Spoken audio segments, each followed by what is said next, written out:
하나님 말씀 봅니다. 야고보서 5장 17절에서 20절 말씀입니다.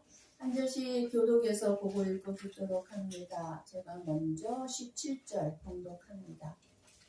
엘리야는 우리와 성정이 같은 사람이로되 그가 비가 오지 않기를 간절히 기도한즉 3년 6개월 동안 땅에 비가 오지 아니하고 다시 기도하니 하늘이 비를 주고 땅이 열매를 맺었느니라. 내 형제들아, 너희 중에 미혹되어 진리를 떠난 자를 누가 돌아서게 하면 너희가 알 것은 죄인을 미혹된 길에서 돌아서게 하는 자가 그의 영혼을 사망에서 구원할 것이며 허다한 죄를 덮을 것이니라. 아멘. 아멘. 교회 다니겠다는 마음만 먹으면 누구든지 교회를 다닐 수 있습니다. 그러나 예수 그리스도는 누구나 믿을 수 있는 분이 아닙니다. 예수 그리스도는 믿겠다고 마음 먹는다고 해서 믿어질 수 있는 분이 아닙니다. 그러나 교회에 나오는 것이 중요한 것은 말씀을 듣게 되기 때문입니다. 왜냐하면 예수 그리스도가 믿어지는 그 믿음은 들음에서 나기 때문입니다. 하나님의 말씀을 들으면서 믿음이 생기기 때문입니다. 그래서 교회를 다니겠다는 마음만 먹어도 귀한 일인 것입니다.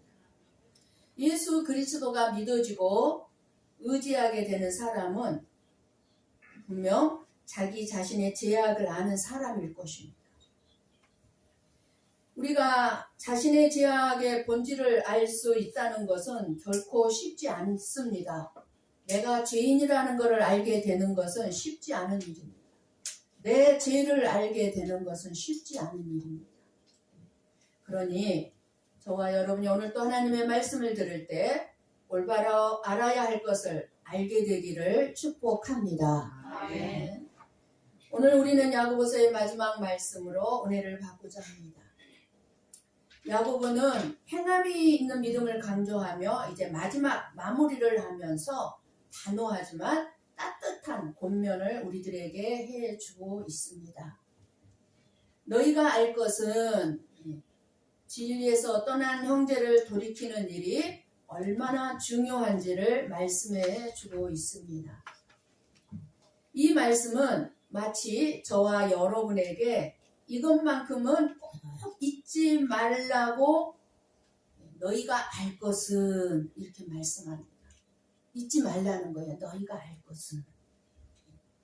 너희가 알 것은 무엇을 알라는 것입니까? 무엇입니까? 행함이 있는 믿음의 삶을 통해서 바로 영혼을 살리는 사람이 되라는 것입니다. 너희가 알 것은, 우리가 해야 할 것은 영혼을 살리는 사람이 되어라. 본문 엘리야의 기도를 먼저 소개하며 우리는 본문 말씀을 읽었습니다. 엘리야는 하나님 앞에 위대한 선지자였지만 한 가지 중요한 사실을 우리에게 말씀해 줍니다. 그는 우리와 성정이 같은 사람이로되.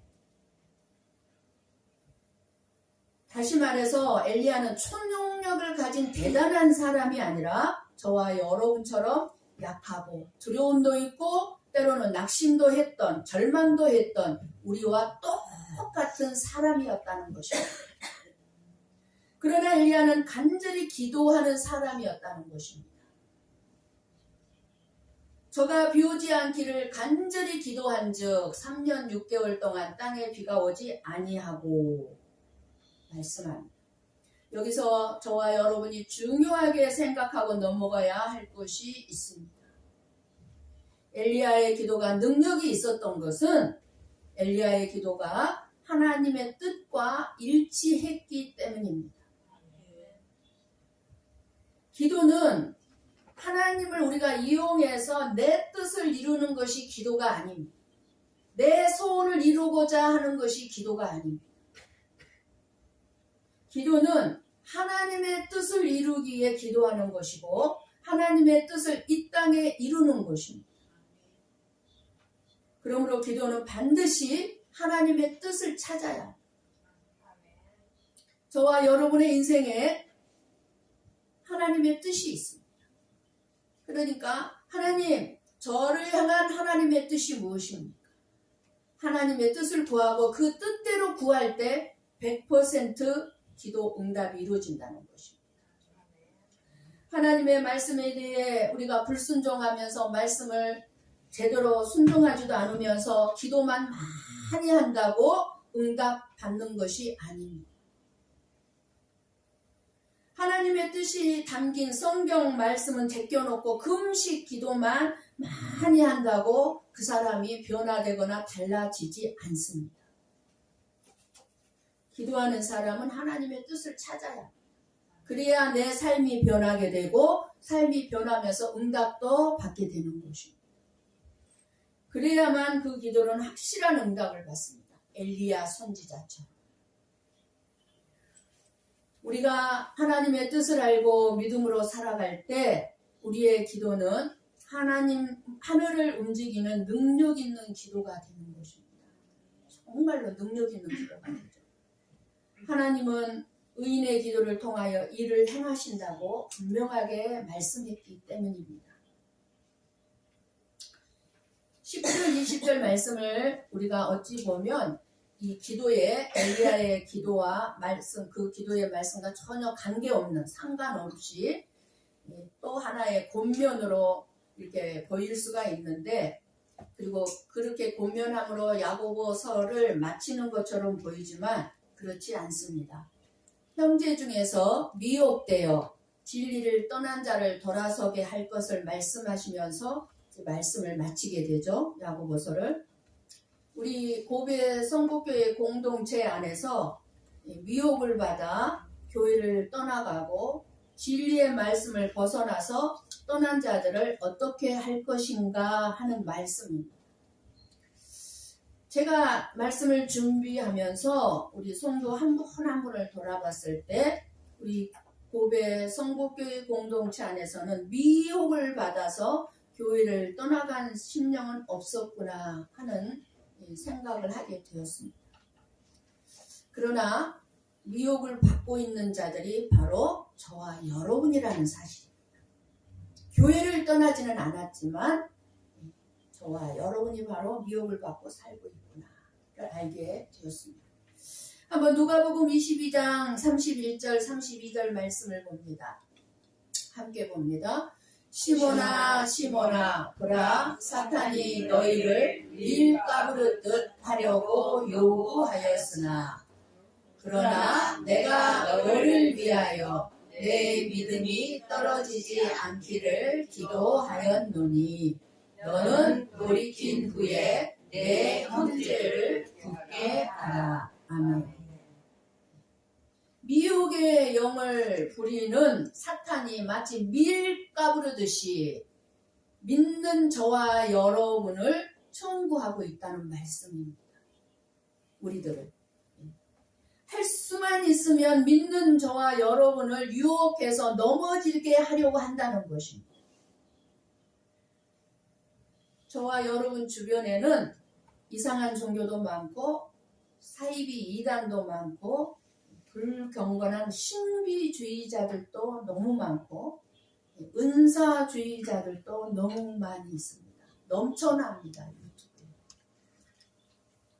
그래서 기도원에도 함부로 가기 어렵고 하나님 말씀에서 벗어난 지나친 열심도 너무너무 위험할 때가 많이 있습니다. 교회를 벗어난 신앙생활, 저와 여러분이 교회를 벗어나지는 않았지만 그러나 말씀을 벗어난 새로운 것은 위험하기가 짝이 없다는 것입니다.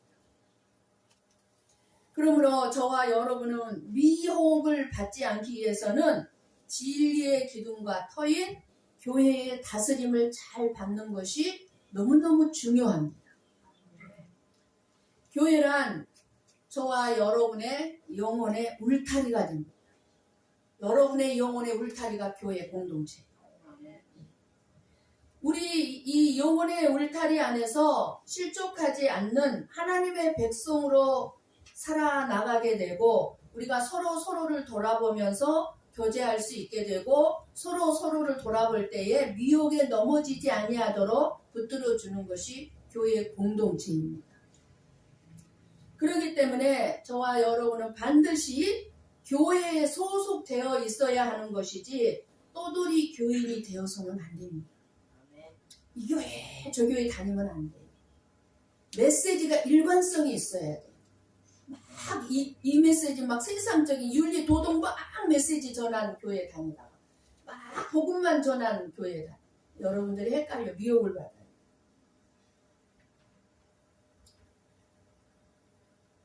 떠돌이 교회는 하나님의 뜻이 아니에요. 절대로 이 교회 저 교회 돌아다 다니면 하나님의 뜻이 아닙니다. 미혹하여 진리에서 떠난 자들의 특징이 뭡니까? 교회의 가르침에 대해서 불만을 많이 가지고 있습니다. 설교를 들으면서 마음속에 불만을 많이 가집니다. 그런 그 불만의 근거를 보면 다 지극히 자기 주관적인 자기 판단에 근거하기 때문에 불만이 생기는 거예요. 자기 주관, 자기 근거에서. 자기 생각에 안 맞다는 거예요. 자기 자신의 형편이나 이해관계에 근거하고 있기 때문에 말씀을 들으면서도 불만이 생기는 거예요. 이제 우리들이 신앙생활을 해나가야 될 이 세상은 이제 말세입니다. 말세가 되어갈수록 미혹의 영은 더 심하게 역사할 것이고 미혹의 영이 역사하면 할수록 사람들의 영혼은 혼미해져 갈 것입니다. 이것이 옳은가? 다 옳은 말씀. 유튜브에 들어가서 수많은 목사님들 설교를 저는 지금도 듣고 있지만 얼른 듣기에는 다 옳은 말이에요. 왜? 어떤 면에서? 윤리 도덕적으로 옳은 말이에요. 그런데 복음이 안 들어가 있어요. 혼미해져요. 사람들이. 그렇기 때문에 가장 안전한 신앙생활은 교회 중심적으로 살아가야 합니다. 교회를 내 영혼의 고향으로 알고 살아가는 사람은 그 믿음은 안전할 것입니다. 새로운 것을 좋아하는 사람들에게 미혹의 영이 역사하기가 쉽습니다. 우리 교회 목사님 설교는 맨날 똑같아. 그 말씀이 맨날 복음이야. 새로운 말씀을 좀 듣고 싶어. 이단들이나 거짓 선지자들일수록 새로운 것을 끊임없이 제안합니다. 여러분들이 교회에 제대로 다니지도 않고 말씀도 제대로 듣지 않다가 신천지가 딱 나타나서 말씀 공부하자고 해서 한번 탐색해 보니까 어머 세상에 듣도 보도 못한 새로운 말씀을 막 하는 거예요. 그러니까 다 넘어가는 거예요. 내가 교회에서는 들어보지 못해. 너무 새로운 거예요. 그러니까 다 넘어가는 거예요. 뭐 때문에? 성경 갖고 하니까. 성경 가지고 하니까. 그런데 복음이 없습니다. 왜 그렇습니까? 새로운 것을 좋아하는 자들을 미혹하기 쉽기 때문에. 진리는 변하지 않습니다. 그 진리를 통해 주시는 은혜와 적용은 저와 여러분들이 새롭게 적용해야 합니다. 똑같은 진리의 말씀을 들어도 그를 듣고 나서 우리가 새롭게 또 적용을 해야 되는 거예요. 어린아이 단계에서 적용했던 거와 내가 믿음이 어느 정도 성장해서 이제 장년이 됐을 때 적용 부분은 틀리잖아요. 적용 부분은 새롭게 적용해야 되지만 진리는 변하지 않습니다. 새로운 것이 없다 그 말이에요. 우리는 진리의 기둥과 터가 되는 교회의 지도 아래 영적인 지도자를 여러분들이 신뢰할 때 비바람이 부는 무서운 고난 가운데서 구원함을 얻게 되는 줄을 믿습니다. 아멘. 양들은 목자의 음성을 듣는다고 했습니다. 예수님의 양이라면 예수님의 음성인지 알아듣는다는 거예요. 그런데 예수님의 양이 아니면은 진짜 예수님의 음성인데도 복음인데도 못 알아듣는 엉뚱한 데 가서 아이고 이게 예수님의 음성이구나 미혹당해버립니다. 그런데 미혹해하는 이 세상신이 불신자들의 마음에만 들어가는 것이 아니라 예수님을 따라다녔던 가룟 유다의 마음속에도 들어갔다는 것을 잊지 마십시오.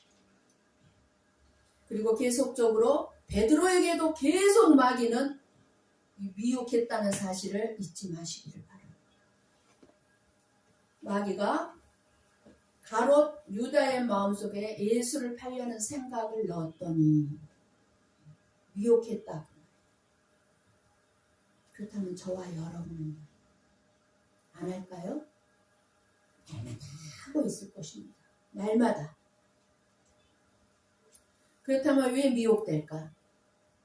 그 이유는 자기 욕심과 자기가 옳다는 생각을 버리지 못하기 때문입니다. 내 생각이 맞아. 내가 옳아.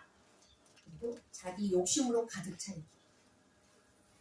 미혹당하는 거예요. 예수님을 믿었지만 자기 정욕, 자기 욕심은 버리지 못했기 때문입니다. 하나님의 뜻은 중요하지 않고 내 뜻이 중요한 거예요. 하나님의 뜻을 구하는 것이 아니라 끊임없이 내 뜻을 구하는 거예요. 그러니까 미혹당하는 거예요.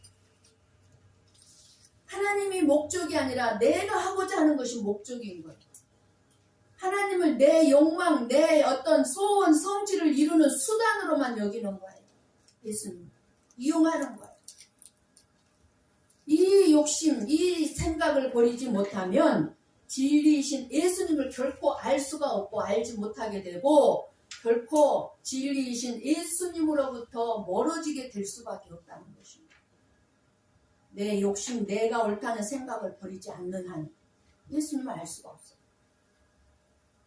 사탄은 우리가 보이지 않는 천국보다는 보이는 이 세상을 더 확신을 주게 하고 더 이 세상의 것을 바라보게 하고 이 세상의 것을 더 쌓아놓으려고만 하게 하는 것이 사탄입니다. 끊임없이 우리의 욕심을 자극해서 더 쌓아 그래야 안전해, 더 쌓아 그래야 더 노후가 보장돼. 끊임없이 더 쌓아 하는 건 누구예요? 하나님이요? 하나님은 결코 그렇게 말씀하지 않아요. 누가요? 사탄. 미혹하는 거예요. 넘어지게 하는 거예요. 어디에? 물질에, 세상적인 것에. 하나님은요, 주어진 것에 그걸로 지혜롭게 저축하고 지혜롭게 모으면서 오직 하나님만 의지하라는 거예요. 내가 다 책임져 줄게. 못 믿잖아요. 하나님이 책임져 주는 걸 못 믿잖아요. 내가 책임지려고 그러잖아요. 그게 미혹이에요. 십자가에 달려 죽으시고 좁은 길로 좁은 문으로 들어가라고 말씀하시는 예수님보다는 예수님만 믿으면 내가 풍족한 삶을 누리고 그 복을 내려주는 그런 예수를 더 기뻐하게 하는 것이 사탄의 미혹입니다. 진리인 복음은 저와 여러분을 나의 일이 잘 되는 쪽으로 인도하는 것이 아니라 우리를 죄에서 깨끗하게 하고 사망에서 생명으로 옮기신 예수 그리스도에게로만 인도합니다. 무엇이요? 복음이요. 그래서 우리가 예수님에게로 인도함 받기 위해서 오늘 또 말씀을 듣는 거예요. 그러므로 나를 대신에 피 흘려 죽으신 예수 그리스도에게 마음을 두지 않는 것이야말로 진리에서 떠나 미혹된 것이 아닐 수 없습니다. 그러니까 저와 여러분이 여전히 미혹을 당하고 있고 미혹을 받고 있는 거예요. 예수님의 말씀대로 자기를 부인하고 자기 십자가를 지고 예수님을 따라가야 하는데 과연 저와 여러분이 나를 부인하고 내 십자가를 지고 예수님을 따라가고 있다고 말할 수 있습니까? 나를 부인하고 있습니까? 아니잖아요. 끊임없이 우리는 나를 챙기잖아요. 내가 누군데. 그러니까 결국 미혹된 자는 바로 나 자신이고 진리를 떠난 자도 바로 나 자신이라는 것입니다. 여러분이라는 것입니다. 그리고 돌아서야 할 사람도 다른 사람이 돌아서야 할 것이 아니라 바로 저와 여러분 자신이 돌아서야 한다는 것을 알아야 합니다. 미혹에서 진리로 돌아서야 합니다. 이것이 진리를 떠난 자를 돌이키는 일이 되는 것입니다. 내가 미혹받아 빠져 유혹을 받아 있는데 누구를 내가 돌아서게 할 수 있겠습니까? 내가 먼저 돌아서야죠. 사실 진리를 떠난 자를 진리로 돌이키는 것은 우리의 능력도 우리의 소관도 아닙니다. 이 일은 오직 성령으로만 가능합니다. 성령으로. 끊임없이 우리의 욕심을 제어할 수 있는 것은 내가 아니에요. 나는 끊임없이 내 욕심을 부추기지만 성령이 내 안에서 나를 다스릴 때만 거기까지야. 거기까지는 더 욕심 부리지 마. 성령이 나를 이렇게 다스려줄 때 가능한 거예요. 우리가 먼저 있어야 하는 것은 진리의 길이 무엇인가를 보여주는 것입니다. 이 역할을 위해 저와 여러분은 내 자신이 진리의 길을 떠나지 않았는가를 오늘 이 시간에 살펴야 할 것입니다. 내가 진리의 길을 떠나 있다면 다른 사람에게 진리의 길을 증거할 수 없는 것은 당연하지 않겠습니까? 당연하죠. 내가 욕심으로 가득 차 있는데 다른 사람한테 욕심 부리는 너 너무 욕심 부리는 것 할 수 있어요? 못하죠. 요즘 교회의 문제를 어떤 목사님이 지적한 것을 들었습니다. 저도 아주 100% 공감하고 있었고 저도 하나님으로부터 직접 들은 깨달음이었는데 어떤 거였냐면 요즘 교회와 성도들이 하나님보다 더 자비롭고 더 사랑이 많다는 것입니다. 하나님보다. 저에게도 언젠가 성도 한 분을 이렇게 해주시고 이렇게 해주시고 이렇게 기도하니까 하나님께서 저에게 그러시더라고요. 네가 나보다 더 사랑이 많냐? 그 음성에 제가 하나님이 다 알아서 하나님의 백성들 다 책임지시는구나. 내가 이렇게 변화시켜 주시고 이거 아니더라고요. 너나 변해라. 하나님 너나 변해라. 네가 더 사랑이 많냐? 하나님 사랑은 어떻게 우리가 따라가? 그런데 성도들이 교회가 하나님보다 더 자비롭고 더 사랑이 많다는 거예요. 무슨 말이에요? 하나님께서 용서하지 말라고 한 것을 우리들은 용서합니다. 무슨 말이냐면 즉 구약에 나온 하나님께서 사울에게 그랬죠. 아말렉을 다 쳐 죽이라고 그랬어요. 그런데 사울이 그냥 자비가 풍부해서 다 쳐 죽이지 않았어요. 살려줬어요. 사람의 판단과 감정으로 하나님의 명령을 바꾸려고 하는 것은 불순종이고 미혹당한 것입니다. 그러니까 하나님께서 정죄하신 것을 우리들이 온종으로 정으로 용납하는 것은 하나님의 주권을 침해하는 것이라는 거예요. 예를 들어볼까요? 교회 안에서의 잘못된 용서가 있다는 것입니다. 하나님은 용서하지 않았는데 교회가 용서를 한다는 거예요. 우리들이 용서를 해준다는 거예요. 어느 목사님이 교회 안에 성도들을 실족해 하는 아주 더러운 죄를 계속 집니다. 그런데 일부 성도들이 막 용서를 합니다. 이거는 하나님만이 결정할 일이라 그러면서 용서를 합니다. 그거 용서 잘못된 거예요. 덮어주는 거 잘못된 거예요. 왜요? 하나님은 회개하면 용서하라고 말씀하셨습니다. 회개하면. 회개도 하지 않았는데 주의 종이라고 해서 용서하면 잘못된 거라는 거예요. 그러나 회개하면 용서하라는 거예요. 회개가 없는 죄를 무조건 용서하거나 덮는 것은 참된 사랑도 아니고 오히려 공동체를 해치는 일이기 때문입니다. 하나님께서 정하신 기준과 원칙위에 우리들의 감정, 우리들의 호의를 올려놓는 것은 결국 더 큰 불의를 낳을 수 있기 때문입니다. 공동체를 무너뜨리기 때문에, 더 많은 성도들을 지옥불로 떨어지게 하기 때문에 그래요. 하나님의 판단만이 거룩하고 의롭습니다. 저와 여러분의 사랑이 있다. 그 사랑 속에는요, 별도 고르기 없어요. 정확하지 않아요. 때로는 하나님의 뜻이 냉정하게 보이고, 어떻게 사랑이 하나님이 이룰 수 있어? 이럴지라도 우리는 순종하는 길만이 바른 신앙생활일 줄을 믿습니다. 우리는 하나님을 다 이해할 수가 없습니다. 잔인한 하나님 같아요.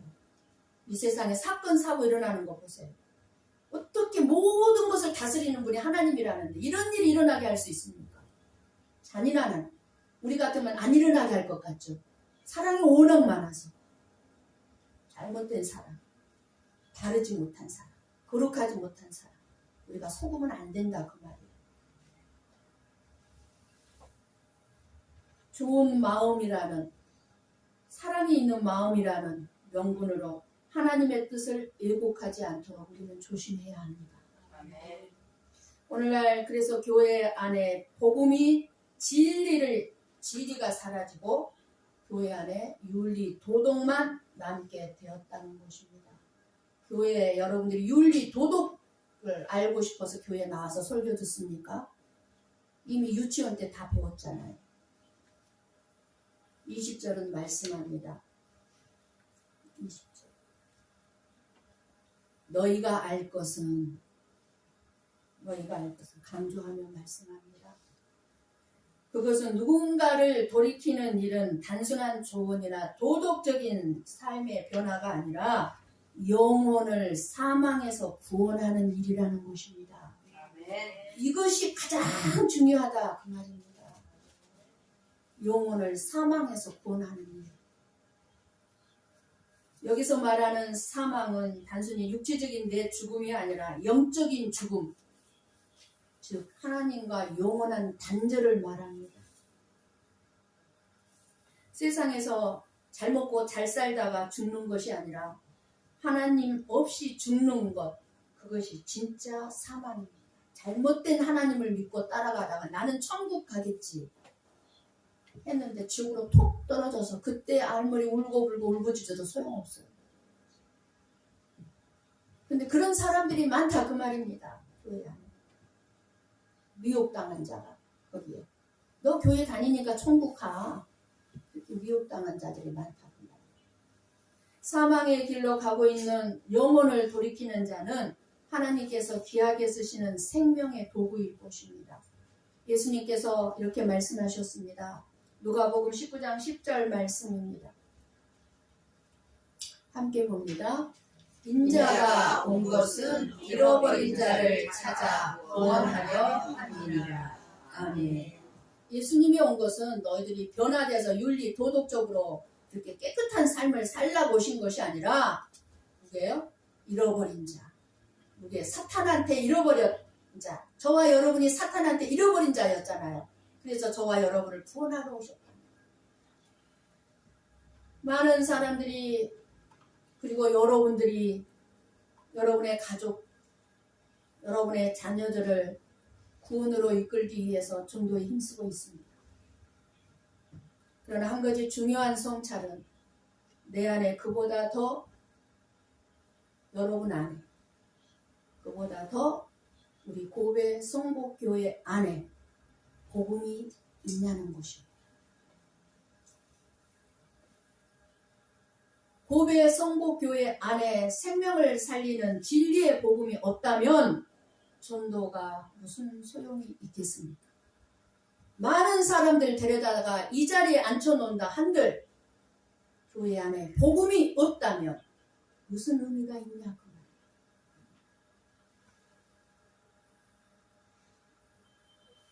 교회 안에 복음이 없다면 성도에게 줄 수 있는 것은 이 예배 하나의 행사에 불과하고 도덕적인 충고밖에 없을 것입니다.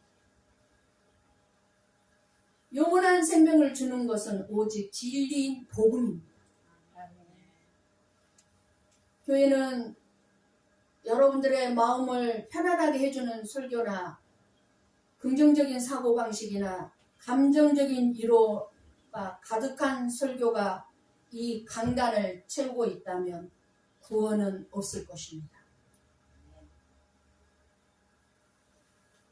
사람들의 길을 즐겁게 하는 설교는 잠깐 위안은 줄 수 있지만 영혼을 구원하지는 못합니다.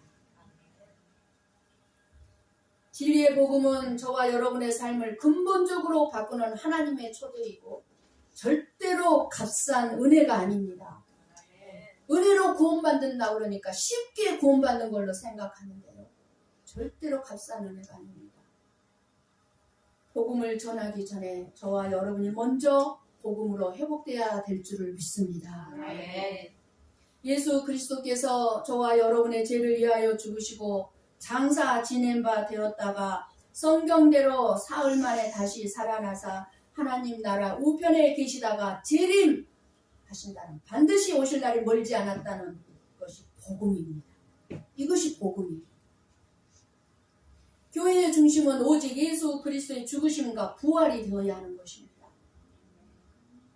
복음이 없는 교회는 겉보기에는 아무리 훌륭한 건물을 지어놓고 진짜 교회 같은 교회라 할지라도 그 속은 죽어 있습니다. 복음이 없는 교회. 아무리 찬양 소리가 아름답고 악기가 아무리 수많은 악기들이 동원해서 아름다운 찬양을 한다 할지라도 복음이 없으면 죽은 교회입니다.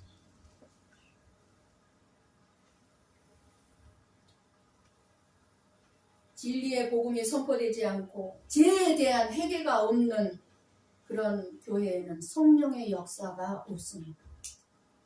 하나님은 오직 진리의 말씀에 세워진 교회만을 기뻐하십니다. 복음이 사라지면 교회는 아무리 건물이 좋고 좋은 프로그램이 너무너무 많아도 그저 빈 껍데기일 뿐입니다.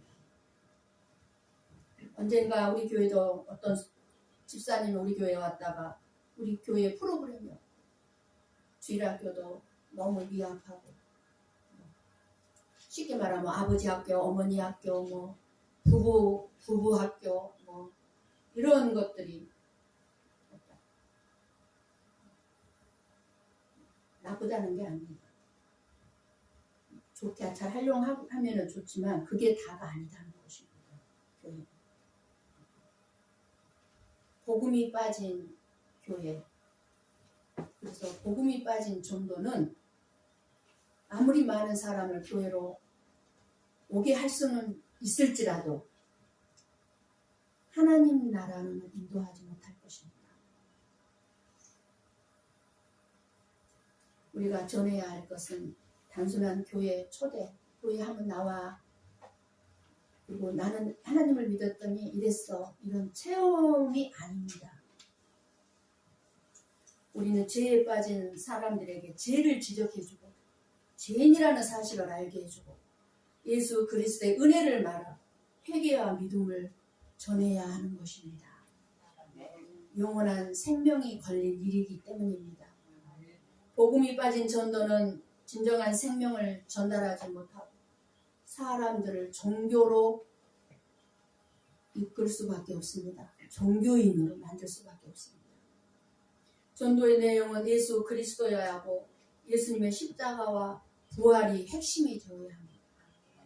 복음을 통해 죄인이 자유롭게 되고 깨어진 내 영혼이 회복되고 죽은 심령이 살아나는 일이 일어나게 되는 것입니다. 복음을 통해서만. 이것이 복음의 능력입니다. 이것이 고베 성복교의 본질입니다. 우리가 먼저 하나님 말씀 앞에 회개하고 복음을 다시 붙들고 십자가 앞에 무릎을 꿇어야 합니다.